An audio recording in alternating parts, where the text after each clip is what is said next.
di masjid itu tidur di tempat tidur menghadap, pokoknya tempatnya yang menghadap ke pintu yang bakal dimasuki Rasulullah, sehingga dia kayak anak kecil kan, oh aku lihat duluan gitu loh.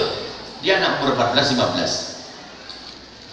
Suatu ketika diutus oleh baginda Nabi untuk hajatnya Rasulullah. Ya Tha'labah, kau pergi ke sana untuk hajat. Pergi dia di kota Madinah. Di saat berada di kota Madinah itu, Madinah zaman dulu bukan seperti zaman sekarang, gedung megah bertingkat-tingkat, tidak, rumah sederhana dengan pelepah kurma dan sebagainya, bahwa sederhana banget. Di saat ia berjalan ada angin berhembus, rumah yang sangat sederhana, pintu yang hanya dari pelepah kurma yang dirapikan karena hembusan angin terbuka. Bersama terbukanya pintu, di balik sana ada kelambu kain sederhana sekali. Di baliknya adalah kamar mandi, wanita lagi mandi. Wanita lagi mandi di balik kain. Di saat pintu terbuka ada suara manusia normal ngikuti dong dengan matanya. Di saat melihat pintu terbuka kemudian kelambu tersingkap, di sana ada wanita mandi, mata Tha'labah menuju ke wanita tersebut. Dia langsung membuang mukanya dan dia langsung kebayang baginda Nabi. Nangis ya, astagfirullah, kenapa mataku melihat ini? Alangkah malunya aku.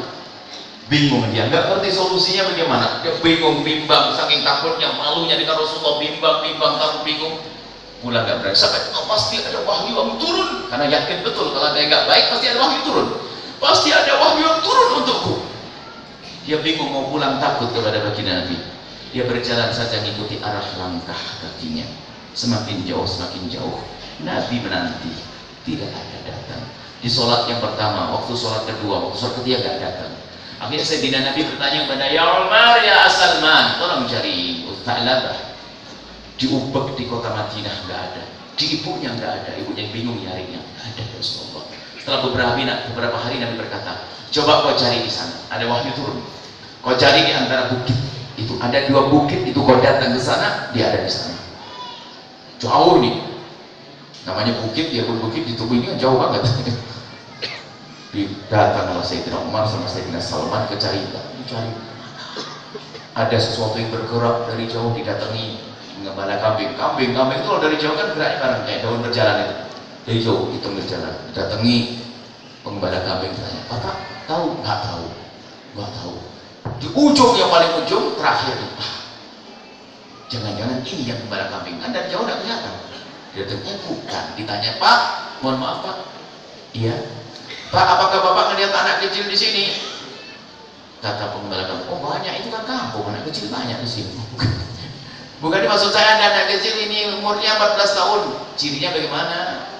Kata pengembala kambing, cirinya anak itu kalau jalan cepet, orangnya riang, gayanya senyum dong. Kata pengembala kambing,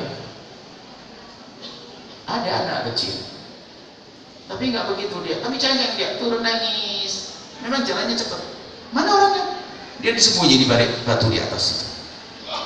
Kata si Umar, Sayyidina Salman, nggak mungkin, sebab yang namanya Tha'labah orangnya ria, nggak mungkin dia.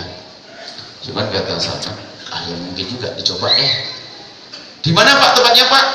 Itu di sana. Baik Pak, saya mau ke sana. Jangan. Loh kenapa? Dia itu sepertinya takut dengan manusia. Setiap sore dia turun. Tapi kalau lihat orang dia lari. Tapi gimana saya pengen lihat dia? Sudah, kamu tunggu di sini di balik batu. Setiap sore dia pulang, dia turun mendekat kepadaku. Kemudian ini ada tempat wadah itu, saya sisi susu, saya penuhi susu, saya taruh di situ agak jauh begitu dariku. Dia mendekat, minta susu soalnya. Setelah minum susu langsung lari ke atas. Setiap hari begitu. Oh, betul, baik, ditunggu sembunyi.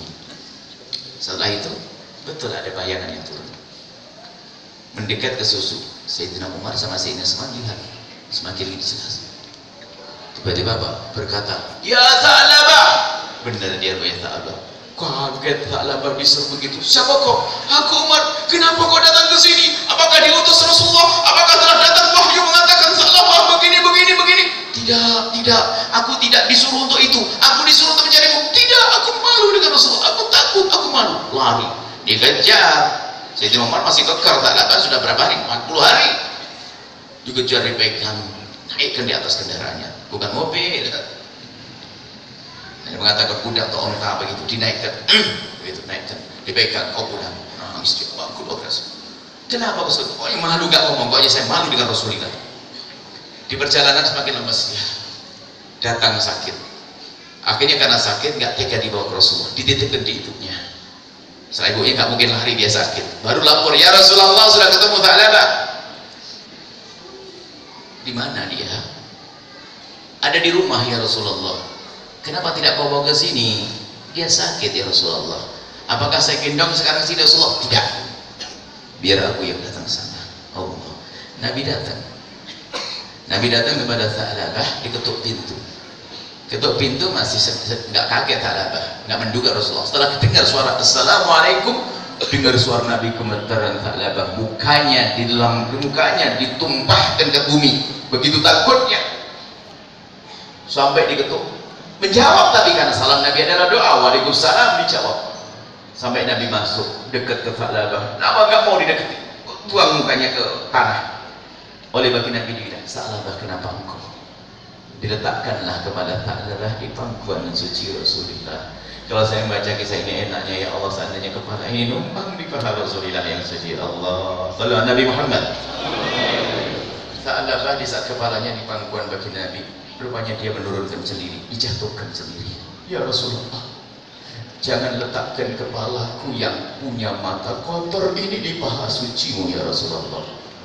Tahu diri, hari ini ngaku-ngaku dekat Nabi, gak punya malu. Ini Tha'labah ditumpangkan kepalanya di atas paha Nabi saja malu dia. Jangan ya Rasulullah, jangan letakkan kepalaku yang punya mata kotor ini di paha sucimu. Kenapa ya Tha'labah? Kenapa dipaksa? Kenapa kau seperti itu? Apa? Baru cerita Tha'labah. Oh, rupanya begitu. Melihatnya pun hanya begitu. Melihatnya sepintas saja. Begitu menyesalnya Tha'labah. Lalu bagi Nabi berkata, baik Tha'labah, sudah. Kau minta apa? Ya Rasulullah, aku minta pengampunan dari Allah. Kau sudah diampuni Tha'labah. Minta apa lagi? Aku minta ya Rasulullah, aku tidak ingin kau tinggalkan nanti ya Rasulullah.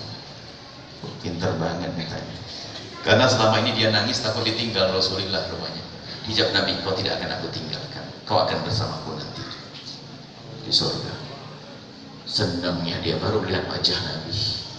Kemudian berkata, ya Rasulullah, aku merasakan antara kulit dengan badanku dengan dagingku ada sesuatu yang merambah, kayak raya, kayak semut. Nabi berkata, itu tandanya kau akan meninggal sakaratul maut. Lalu Nabi mengatakan, ikuti aku Tha'labah. Kemudian Nabi bacakan kalimat thayyibah, la ilaha illallah. Diikuti. Setelah diikuti tiba-tiba diam. Dan tiba-tiba bagi Nabi merasakan di pahanya semakin berat. Tanda bahasanya Tha'labah sudah meninggal dunia. Kemudian ditutup matanya oleh Rasulullah, kemudian dimandikan oleh Rasulullah, dikafani Rasulullah, dan disolati Rasulullah, dan dihantarkan ke kubur oleh Rasulullah. Waktu mengantarkan ke kubur, sahabat-sahabat datang, cuma Nabi Muhammad jalannya aneh, seperti jinjit begitu dan seperti orang yang lagi didorong sana dorong sini. Lalu sahabat Abu Bakar berkata, ya Rasulullah, kenapa engkau seperti itu? Bukankah jalan luas?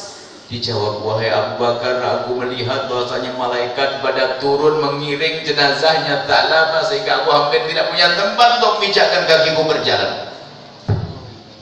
Dikubur oleh Rasulullah. Coba. Sampai di sini kisah. Apa yang bisa kita ambil kita? Kalau orang cinta Nabi dengan sesungguhnya itu takut ditinggal Nabi. Gara-gara melihat begitu saja takut ditinggal oleh Rasulullah. Hari ini na'udzubillah. Begitu